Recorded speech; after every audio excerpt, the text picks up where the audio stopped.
매일 보는 소변에서 피가 섞여 나온다면 그것만큼 가슴 철렁한 일이 없을 겁니다. 혈뇨는 비뇨기에 문제가 생겼다는 일종의 경고 메시지인데요. 다양한 질환의 가능성이 있습니다. 불편한 거는 어디 나갈 때 제일 불편해요. 각종의 소변이 나오기 싶어가지고. 그러니까 나가려고 하면 이제 불안해가 잘 안 나가죠. 멀리는 이제. 소변을 보면 피가 나고 아프고. 혈뇨가 발견되면 최대한 빨리 혈뇨의 원인을 찾아야 합니다. 육안으로 보이는 혈뇨의 경우 중증 질환의 가능성이 더욱 높기 때문인데요. 처음에 소변을 하기에 헬로가 비치는 기래요. 그래서 이거 이상하다. 그래 병원에 온 겁니다. 50대에서 70대 성인 중 약 15%가 혈뇨를 경험합니다. 하지만 그중 58%만이 병원 치료를 받고 36%는 별다른 조치를 취하지 않고 있는데요. 미세한 혈뇨라도 방심해선 안 되겠습니다. 박정수 비뇨의학과 전문의와 함께 혈뇨가 나타나는 원인별 치료 방법에 대해 알아봅니다. 소변에 나와서는 안 되는 양의 적혈구가 섞여 나오는 것을 혈뇨라고 합니다. 이 혈뇨가 나오는 원인은 매우 다양한데요. 나이에 따라, 남녀 성별에 따라 다른 원인으로 혈뇨가 나타날 수 있습니다. 현미경적 혈뇨와 유관적 혈뇨로 나뉘게 되는데 현미경적 혈뇨인 경우에는 원인을 모르는 경우가 상당히 많다고 할 수 있습니다. 하지만 그 외에 유관적 혈뇨인 경우에는 병이 상당히 발견이 되는데요. 그 요로 특히 신장, 요관, 방광, 남자인 경우에는 전립선에 질환이 생기는 경우에 혈뇨가 같이 동반되어 나온다고 볼 수 있습니다. 혈뇨를 동반한 방광염은 세균이 방광으로 침입해 감염을 일으키고 방광에 자극을 줘 발생합니다. 특히 방광염은 남성보다 여성에게 발병률이 높고 만성화되기도 쉬운데요. 평상시에 방광염이 자주 오는 편인데 방광염이 오면은 소변이 자주 마렵고 소변을 보고 난 뒤에 통증이 되게 심해요. 그리고 거기서 시간이 조금 더 경과하면 소변에 피가 섞여서 나오기도 합니다. 여성에게 방광염은 감기만큼 흔한 질환입니다. 전체 여성의 반 이상이 살면서 한 번 이상 방광염을 경험할 정도죠. 성관계나 임신으로 인해 장내 세균이 방광으로 들어갈 수도 있고 스키니 바지처럼 몸에 꽉 끼는 옷을 입는 것도 방광염에 영향을 줍니다. 아래쪽 아랫배 하복부통과 더불어서 해음부 쪽에 통증을 많이 유발하고요. 그리고 소변을 볼 때 심한 배뇨통을 같이 동반해서 내원하셨습니다. 소변 검사에서 농뇨와 혈뇨가 같이 동반되는 상태였습니다. CT 사후견상에서는 이렇게 방광벽 전체가 조금 두꺼워진 양상은 보이긴 하지만은 특이하게 방광 내부로 돌출된 혹이라든지 비정상적인 소견은 관찰되지는 않습니다. 결국 몸의 면역이 떨어지면서 방광에 염증이 반복적으로 계속 발생하게 되는 거고요. 방광벽이 조금 두꺼워지긴 했지만 크게 우려할 만한 상황은 아닙니다. 걱정했던 것보단 다행이었죠. 여성은 특히 남성보다 방광염이 자주 발생하게 되는데요. 그 특징 중에 하나가 여성은 남성보다 요도가 짧은 것이라고 할 수 있겠습니다. 그리고 여성 생식기관이 그 요도와 같이 접해 있기 때문에 거기서 나오는 분비물이라든지 이런 것 때문에 상행성 요도 감염이 쉽게 일어날 수 있습니다. 그래서 방광염이 남성보다 특히 여성에서 더 많이 발생한다고 할 수가 있겠습니다. 방광염은 장내 세균에 의한 감염으로 방광에 염증이 생기는 것이기 때문에 원인이 되는 세균을 제거하면 되는데요. 약물 치료로 호전될 수 있습니다. 적절한 항생제 치료를 통해서 그때마다 염증을 치료하는 것도 중요하지만 예방을 하는 것도 상당히 중요하다고 하겠습니다. 적절한 배뇨가 방광의 염증이 특히 이제 세균이 머무르는 시간이 적게 하고 적절한 배뇨를 통해서 감염이 일어날 수 있는 빈도를 낮추는 것이 중요하다고 하겠습니다. 방광염을 방치하면 만성 방광염이나 신체 내부 전이가 이루어질 수 있습니다. 빠른 치료와 적절한 배뇨 습관이 중요하죠. 화장실을 자주 가야 돼서 숙면을 취하기가 힘들었는데 잠을 푹 잘 수 있어서 좋을 것 같고 이래도 화장실을 자주 가므로 해서 집중하기가 어려웠는데 즐거운 마음으로 업무에 임할 수 있을 것 같습니다.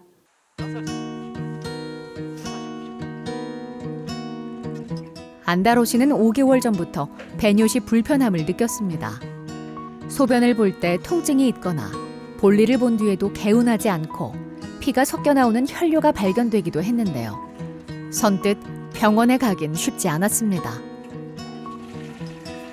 유관적 혈뇨가 나타났는데도 불구하고 병원에 안 오시는 분들이 간혹 계십니다. 그런 분들은 보면 큰 병이 난 것에 대한 두려움, 그 때문에 망설여지는 분들도 계시고요.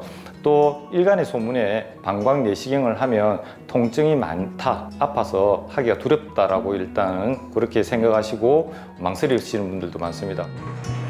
비뇨기 문제는 질환 부위에 대한 심리적 장벽으로 내원을 망설이는 경우도 많습니다. 하지만 이런 망설임은 치료 시기를 더욱 늦출 뿐이죠. 혈뇨가 나왔다면 심각하게 내원을 고려해야 합니다. 불편한 거는 어디 나갈 때 제일 불편해요. 각종의 소변이 나오기 싶어가지고. 그러니까 어디 나가려고 하면 이제 불어내가 잘 안 나가죠. 멀리는 이제. 소변을 보면 피가 나고 아프고 그래서 이제 병원에 왔습니다. 정확한 검진을 바탕으로 혈뇨의 원인을 파악하는 것이 중요한데요. X선 촬영으로 방광의 구조와 기능을 확인하고 방광 요관에 소변이 역류하는 현상이 있는지 확인합니다. 골반 안쪽에 방광 결석이 있어 소변을 볼 때 심한 통증과 배뇨곤란을 유발했던 겁니다. 혈뇨의 원인을 규명하기 위해 가지고 신장, 요관, 방광, 전립선, 소변이 흘러내려오는 길을 조사를 하였습니다. X선 검사에서 방광 내에 큰 결석이 발견되어서 그 혈뇨나 배뇨통의 원인이 방광 결석으로 진단된 분입니다. 방광의 결석이 이렇게 관찰이 되었었고 전립선 비대가 이렇게 관찰이 됩니다. 그리고 그때 당시에 전립선 특이항원이라는 PSA 수치가 조금 올라가 있었습니다. 2달 뒤에 다시 한번 피 검사해서 추적해 보도록 하겠습니다. 6개월 전 내시경 시술을 통해 방광 결석을 제거했습니다. 혈뇨와 배뇨통의 원인이 방광결석으로 진단되어서 방광결석을 제거하는 수술을 진행하였습니다. 수술적 치료는 개복이 아닌 내시경적 치료로 방광경을 통해 가지고 방광결석을 제거를 하였습니다. 그때 당시에 같이 진단된 전립선 비대증을 현재 약물로 치료하고 있습니다. 수술과 약물 치료 덕분에 대부분의 증상이 사라졌습니다. 일상에서의 평온함도 되찾았죠. 앞으로는 남은 약물 치료와 생활 습관 개선으로 재발되지 않도록 하는 것이 중요합니다. 원래는 수술 받기 전에는 밖에도 못 나갔습니다. 소변이 하도 급하게 나와서 아프고. 그런데 지금은 이제 뭐 소변도 참을 수도 있고 어느 정도 모든 생활이 이제 마음대로 여행도 댕기고 마음대로 할 수 있습니다. 이제는. 남성에게만 있는 생식기관이 있습니다. 바로 전립선인데요. 50세 이상이 되면 전립선 질환이 생길 가능성이 높아집니다. 평상시에 뭐 좀 앉아 있으면은 소변이 자주 마렵고 이래서 여러 가지 생활에 불편해서 그래 병원에 가게 됐습니다. 전립선에 문제가 있는 경우도 혈뇨가 나타납니다. CT와 초음파 검사로 현재 상태를 확인하는데요. 전립선 암과 전립선 비대증이 발견됐습니다.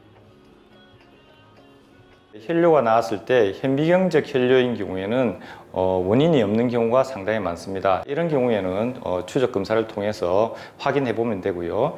눈으로 보았을 때 피가 나오는 경우에는 그 원인 질환이 밝혀지는 경우가 상당히 많습니다. 특히 신장, 요관, 방광, 남자인 경우에는 전립선에 질환이 생기는 경우에는 유관적 혈뇨가 나타나게 되는데요. 급속한 고령화와 서구화된 식습관으로 국내 전립선암 발생률은 계속 높아지고 있습니다. 발생 증가율로 봤을 때 남성암 중 1위인데요. 초기에는 특별한 증상이 없어 조기 발견이 어렵습니다. 당시에 전립선 초음파 그리고 방광 초음파 PSA 검사를 진행했는데 PSA 검사 수치가 높게 상승이 되어 관찰이 되었고 전립선 초음파 상에 우측 하부 즉 주변부에 저음향의 소견이 관찰되었습니다. 그래서 전립선 조직 검사를 항문을 통해서 시행하게 되었는데 전립선 암으로 최종 진단이 되었습니다. 전립선 특이항원이라는 피검사 수치가 올라가서 그때 당시에 초음파 검사해 보니까 오른쪽 아래쪽에 이렇게 까맣게 보이는 병소가 있어가지고 전립선 조직 검사를 시행했어요. 그렇게 해서 이제 전립선 암으로 진단이 되고 현재 한 달에 한 번씩 주사 맞으면서 호르몬 치료를 하고 계세요. 혈액 검사상 전립선 특이 항원 수치가 높게 나오면 전립선 조직 검사를 진행합니다. 항문에 초음파 기구를 넣어 전립선 주변 조직을 확인하고 조직 검사용 바늘로 일부 조직을 채취합니다. 정확한 검사 결과는 일주일 뒤에 확인할 수 있는데요. 임점규 씨는 이 과정을 통해 전립선 암을 진단받았습니다. 현재는 다른 곳에 전이되지 않고 항암 치료를 받고 있는 상태죠. 현재의 호르몬요법이 임정규 환자의 전립선 암을 잘 억제시키고 관리하고 있습니다. 그래서 현재의 호르몬요법을 계속 유지하는 것이 필요할 것 같고요. 기타 다른 기저질환이 발생하지 않도록 주의 관리하면서 경과를 관찰하면 될 것 같습니다. 남성 호르몬은 전립선 암의 성장을 촉진할 수 있습니다. 호르몬 치료는 남성 호르몬의 생성을 차단하고 기능을 억제함으로써 암의 성장을 막거나 성장 속도를 늦춥니다. 호르몬 치료를 통해 전립선 특이 항원 수치가 확연히 줄고 전립선 크기와 암 조직도 작아졌습니다. 지금 치료하기 전에는 좀 소변 때문에 불편했는데 지금 치료 후에는 뭐 완치되고 나면은 저 마음대로 돌아다닐 수 있으니까 상당히 편하고 좋을 것 같아요. 구경도 하고 여행도 다니고 싶습니다.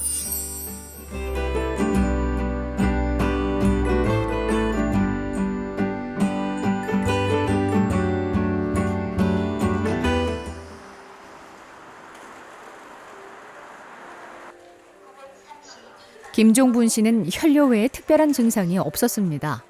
그래서 일시적인 현상일 거라고 생각했는데요. 여러 차례 혈뇨가 발견되면서 불안한 예감이 들었습니다. 서둘러 병원을 찾았죠.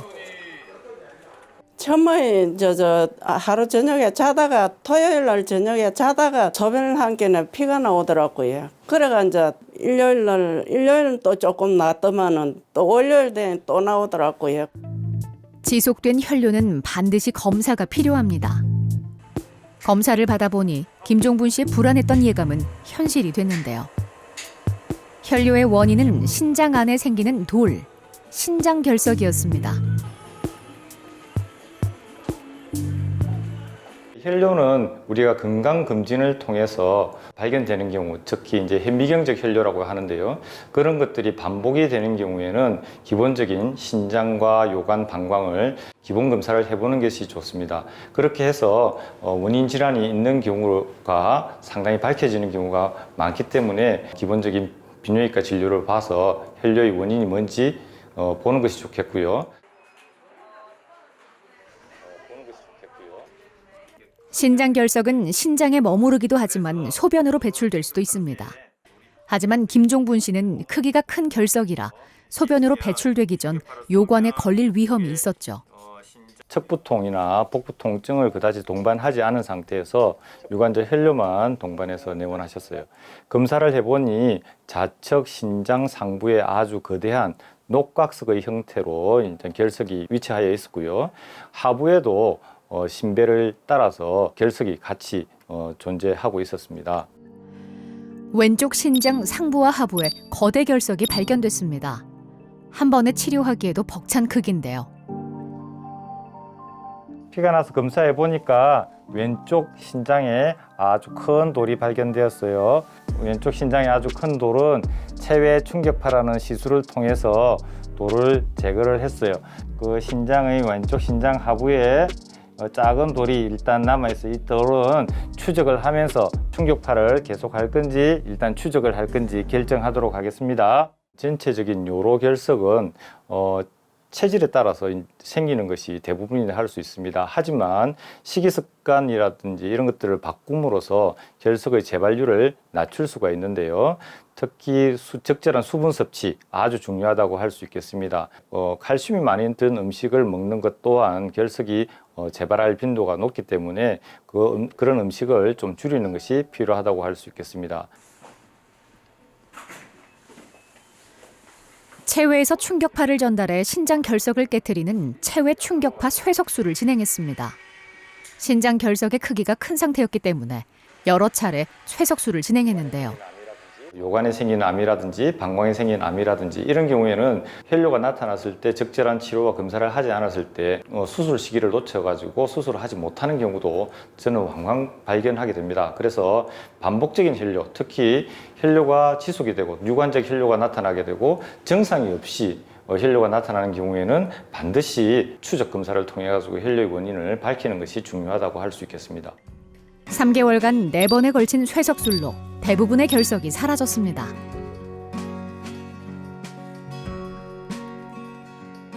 많이 먹고 오줌 자주 많이 누라고 이런 생각을 지금도 오줌도 얼마나 자주 누는지 모릅니다. 물로 많이 먹겠네. 그 치료가 끝나고 나면 오줌이 안 나오면 좀 내가 편하게 생각해요.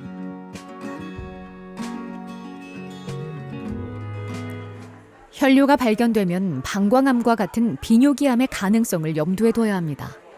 방광암은 소변을 저장하는 장기인 방광에 악성 세포가 생기는 질환을 말하는데요. 60, 70대에 발생하기 쉽습니다. 처음에 소변을 하기에 헬로가 비치는 기래. 그래서 이거 이상하다. 그래 병원에 온 겁니다. 그걸 진료받아 있기에 헬로를 보더만 이거 방광암이라 하면서 이제 거기 나왔어요. 방광암의 주요 증상은 혈뇨. 이 증상이 가장 먼저 나타납니다. 그리고 소변을 볼 때 통증이 발생하거나 잦은 배뇨를 느끼기도 하죠. 유관적 혈뇨, 즉 소변을 볼 때 유관으로 피가 나오는 증상을 주소로 내원하였습니다. 유관적 혈뇨가 통증이 없이 나오는 증상을 동반해서 왔는데요. 이런 경우에 방광의 종물이 있을 때 나타나는 주요 증상이라고 할 수 있겠습니다. 그래서 기본적인 초음파 검사 시행했을 때 방광의 종물이 의심이 되어서 추가적으로 CT 검사, 방광 내시경 검사를 통해서 방광암을 진단하게 되었습니다. 제일 큰 문제는 방광암이었지만 다른 문제들도 함께 발견됐습니다. 다량의 방광 종물과 전립선 증식증, 전립선종도 문제였습니다.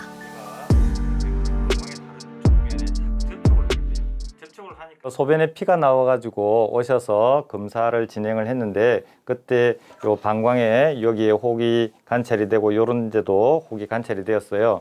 그리고 당시에 검사를 했을 때 전립선 비대가 같이 관찰이 되었는데요. 여기 보면은 요 전립선에 선종이라는 혹이 이렇게 생겨 있어요. 첫 내원 시에 방광 종물이 10개 이상 아주 많은 상태로 발견이 되었습니다. 방광 내시경상에서 방광 종물이 한 번 더 재발이 되었고 그 재발된 방광 종물을 내시경을 통해서 다시 한번 제거한 상태입니다. 방광 내시경을 이용해 문제가 있는 방광의 내부를 직접 확인합니다.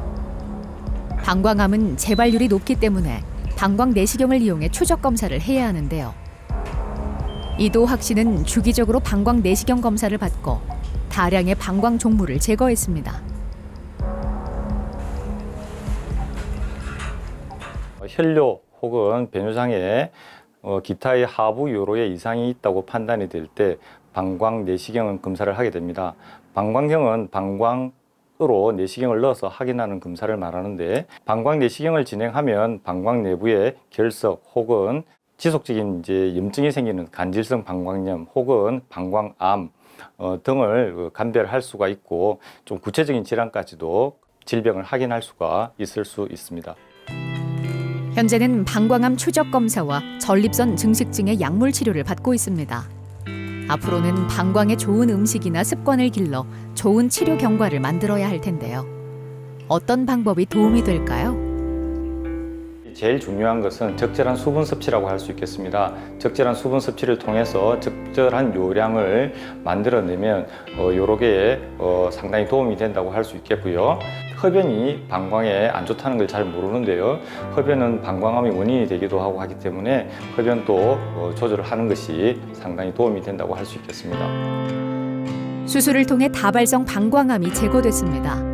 검사상에서도 말끔히 사라진 모습을 확인할 수 있는데요. 힘든 과정을 거쳐 치료된 만큼 재발되지 않도록 조심해야겠습니다. 헬로 때문에 일에 좀 불편한 점은 있었습니다. 조금 힘이 들었지만 완전히 낫고 나면 건강한 몸으로 일하러 가고 싶습니다. 혈뇨가 발견되면 방광암, 신장암, 전립선암 등의 가능성이 있습니다. 혹시 큰 병이면 어쩌지 하고 망설이는 사이 건강은 더 악화되고 있는지도 모르는데요. 미세한 혈뇨라도 망설이거나 방심하지 말고 적절한 치료 시기를 잡으시길 바랍니다. 혈뇨가 발견된 경우 환자분들이 망설이는 경우가 많습니다. 어떤 큰 병이 있을까 두려움에 그 병을 망설이기도 하고요. 혹은 현미경적 혈뇨인 경우에는 그 원인이 미세할 것으로 판단하고 또 망설여지시는 분들이 많습니다. 하지만 혈뇨가 발견되면 병원에 즉시 내원해서 그 혈뇨의 원인을 밝히는 것이 중요하다고 하겠습니다. 건강한 100세 시대를 맞이하기 위해서는 그 혈뇨의 원인을 정확하게 밝혀서 그 원인을 제거함으로써 건강한 삶을 유지하는 것이 도움이 될 것 같습니다.